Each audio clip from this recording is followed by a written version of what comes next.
আশা, কি করছিস? এই তো কেন্দ্রীয় বিদ্যালয়ের একটা নতুন আপডেট দিয়েছে টিচার রিক্রুটমেন্টে, যেখানে সিটেট পাস করলে অ্যাপ্লাই করা যাবে। তো সেটারই অ্যাডভার্টাইজমেন্ট প্রকাশিত হয়েছে, ওটাই দেখছি।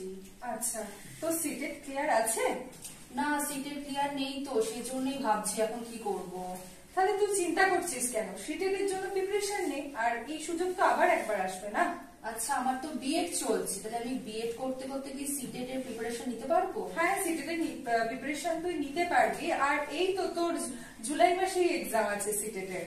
আচ্ছা, তাহলে এরকম কি কোনো শিক্ষা প্রতিষ্ঠান কি জানা আছে যেখানে সিটেট এর প্রিপারেশন করায়? হ্যাঁ, অবশ্যই। সেই প্রতিষ্ঠানের নাম হচ্ছে ভারতীয় বিদ্যা চর্চা ডক্টর নিমাই রক্ষিত স্যারের ইনস্টিটিউশন। এই যে তুই দেখতে পাচ্ছিস, এটা হচ্ছে ভারতীয় বিদ্যা চর্চা ডক্টর নিমাই রক্ষিত স্যারের ইনস্টিটিউশন, যেখানে সিটেট পড়ানো হচ্ছে এবং সিটেট এর প্রত্যেকটা পেপার কিন্তু এখানে একদম নিখুঁত আলোচনা করা হবে। তাই এই যে দেখ এনরোল নাম্বার এখানে দেওয়া আছে, এটা হচ্ছে স্যারের নাম্বার।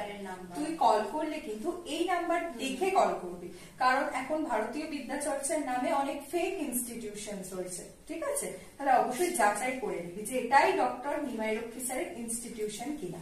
ঠিক আছে, তাহলে আমি আজকেই ভারতীয় বিদ্যা চর্চার এই অফিসিয়াল নাম্বারে স্যারের সাথে ফোন করে তাহলে সিটেট এর ব্যাপারে অ্যাডমিশন নিয়ে নেব। হ্যাঁ অবশ্যই, আজই। ঠিক আছে।